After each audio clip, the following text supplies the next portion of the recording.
আজকে সিলোগিজমের just basic কনসেপ্টটা তোকে শেখাচ্ছি। এটা লজিক্যাল রিজনিং একটা ইম্পর্টেন্ট জিনিস সিলোগিজম। তো সিলোগিজমের বেসিক কনসেপ্টে আমাদের তিনটে জিনিস মাথায় রাখতে হবে। দেখবি এই বছর পরীক্ষায় কিন্তু বেসিক কনসেপ্ট থেকে কোশ্চেন এসছে, বেশি কিছু জটিল কোশ্চেন আসেনি।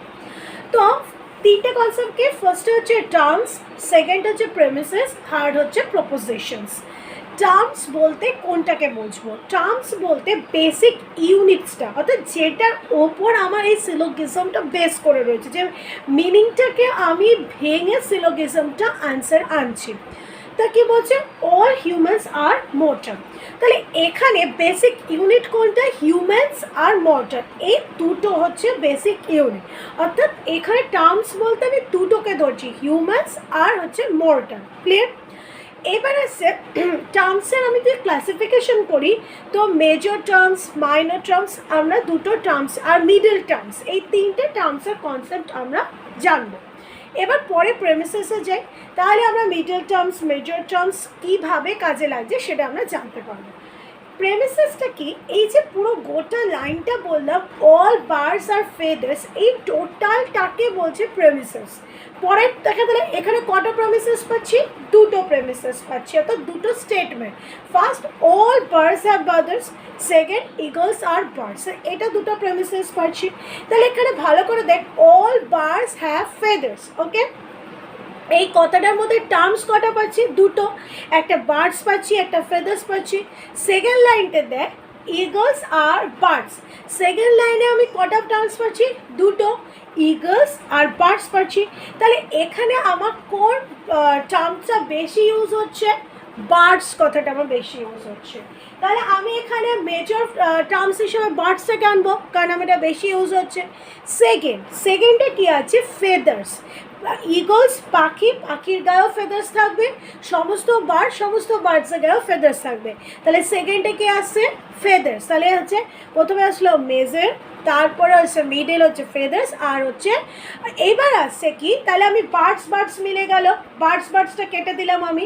দেখ এখানে কিভাবে করা হচ্ছে কনক্লুশনটা ভালো করে দেখ। এখানে বার্ডস পেলাম, এখানে বার্ডস পেলাম, এই বার্ডস হচ্ছে আমি কেটে দিলাম। ক্লিয়ার?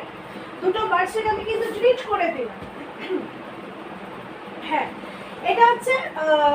এটা হচ্ছে তোর সরি মেজর বলছে কি, এই বার্ডসটা হচ্ছে আমার হলো মিডল টার্মস, বার্ডসটা হচ্ছে আমার মিডল টার্মসের কথা বললাম, কারণ এটা দুটোর মধ্যে একটা জয়েন করছে, দুটো লাইন। একটা হচ্ছে অল বার্ডস হ্যাভ ফেদার্স, এই যে premises, R Eagles are birds, এই যে প্রেমিসেস, দুটো প্রেমিসেসের মধ্যে জয়েনটা করছে কে? বার্ডস, তাই জন্য এটাকে মিডল টার্ম হিসেবে ধরছি।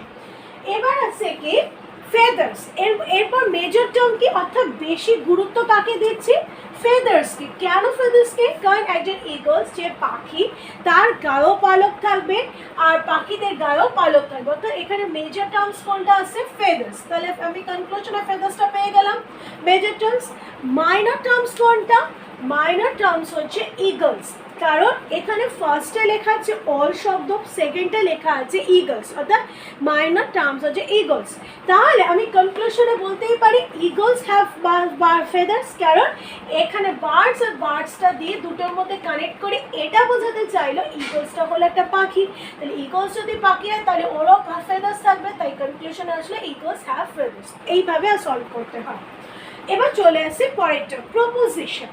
দেখ প্রপোজিশনস দিয়ে আমাদের কিন্তু কোশ্চেন্স আসে। ওকে, প্রপোজিশনসটা খুবই ইম্পর্টেন্ট। তো প্রপোজিশনসটা করার আগে আমি কটা কথা বলে নিতে চাই। প্রপোজিশনসের টাইপসগুলোতে চলে যাচ্ছি। আমরা প্রপোজিশনসের টাইপগুলোকে চারটে ভাগে ভাগ করছি। কটা ভাগে ভাগ করছি? চারটে ভাগে। কি কি? এ, ই, আই, ও, এই চারটে প্রপোজিশনসে আমরা কিন্তু প্রপোজিশনসকে ভাগ করছি। A type proposition, E type proposition, I type proposition, O type proposition. যখন অল দিয়ে বলবো, অর্থাৎ অল বলতে ইউনিভার্সাল পজিটিভ যখন বোঝায়, তখন আমি এ টাইপ প্রপোজিশন। যদি আমি নো দিয়ে কথাটা বলি, অর্থাৎ ইউনিভার্সাল নেগেটিভ, তখন হবে ই টাইপ প্রপোজিশন। যখন আমি সাম কথাটা ইউজ করবো, সরি, পার্শিয়াল ইনক্লুসিভ অর্থাৎ পার্শিয়াল পজিটিভ, তখন হচ্ছে আই টাইপ প্রপোজিশন। যখন সাম নট কথাটা ইউজ করবো অর্থাৎ পার্শিয়াল নেগেটিভ আসবে তখন হচ্ছে ও টাইপস অফ প্রপোজিশন। তাহলে এখানে আমি ভেনাস ডায়াগ্রাম এঁকেছি, এগুলো যে ভেনাস ডায়াগ্রাম বলে, যখন ক্লাস 11-12 সায়েন্স নিয়ে পড়লে জানতিস। তো এবার আছে যে এ টাইপ প্রপোজিশনটা কি, এ টাইপ প্রপোজিশন আমরা অল, তাহলে এখানে কি লেখা আছে, অল ক্যাটস আর অ্যানিমালস। তাহলে এখানে এ টাইপ প্রপোজিশনে কিন্তু সমস্ত ক্যাটস, তাহলে কোথাও আগে ক্যাটস আঁকলাম, সমস্ত ক্যাটস হলো অ্যানিমালস। ক্লিয়ার? পয়েন্ট হচ্ছে নো ফিশেস আর বার্ডস, তাহলে এখানে নোটা দিয়ে আমি কি বলছিলাম, ই টাইপস অফ প্রপোজিশন বোঝালাম নোটা দিয়ে। তাহলে এখানে নোট বলতে কি ইউনিভার্সাল নেগেটিভ, অর্থাৎ আমি কি বললাম, এই যে এফ অল ফিশেস, তাহলে সমস্ত ফিশ আঁকলাম, এটা হচ্ছে বার্ডস আঁকলাম, নো ফিশেস আর বার্ডস, তার মানে ফিশের কে থেকে বার্ডসে কেউ এ পার থেকে ও পারে, ও পার থেকে এ পারে আসবে না। ক্রস চিহ্ন। 3 নম্বর হচ্ছে সাম মেন আর ফুলিশ। সাম কথাটা হলো কিছু জন, তাহলে আই টাইপ প্রপোজিশন, যে এখানে ম্যান আঁকলাম এম, এবার এখানে আঁকলাম ফুলিশ, দুটো ক্রস করছে, কোথায় ইন্টারসেক্ট করছে এই পোর্শনটুকু, তাই এই পোর্শনটা হচ্ছে সাম মেন আর ফুলিশ। এবার হচ্ছে নেক্সট হলো O type of proposition. O type proposition হচ্ছে সাম নট আসবে, সাম নট কথাটা হলো ও টাইপস অফ প্রপোজিশন। কি বলছে দেখ, সাম বার্ডস আর নট কার্নিভোরস, তাহলে পুরো বার্ডসের কিছু পোর্শনটা তো কার্নিভোরস করছে না, তার জন্য এখানে বলছে সাম বার্ডস আর নট কার্নিভোরস। ওকে, তাই বিয়ের এই পোর্শন থেকে কিছু পোর্শনটা ওদিকে যাচ্ছে না, এই পোর্শনটুকুটাই কাটা। এখানে একটা ছক মাথায় রাখতে হবে, যে ছক থেকে কোশ্চেনটা খুবই দেয়, হচ্ছে এ ই আই ও, অর্থাৎ A type proposition, E type proposition, I type proposition, O type proposition. Is it clear? A E I O. এবার এখানে কি আছে, এখানে true, T for true, A for false, D for doubtful. এটা ছকের মতন তোমাকে মেমোরাইজ করতে হবে, এ ই আই ও, কারণ এটা মেমোরাইজ করতে হবে, কারণ এটাকে বেস করে আবার আমরা অঙ্কগুলো সলভ করব।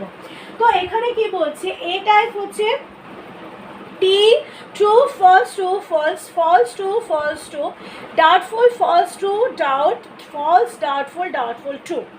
এই হচ্ছে আমাদের এই আইওর প্রপোজিশনের ভাগগুলো। ওকে, এবার দেখবো এই বছর যে কোশ্চেনটা দিয়েছিল সেই কোশ্চেনের সাথে কিভাবে অ্যান্সারটা সলভ করা যায়।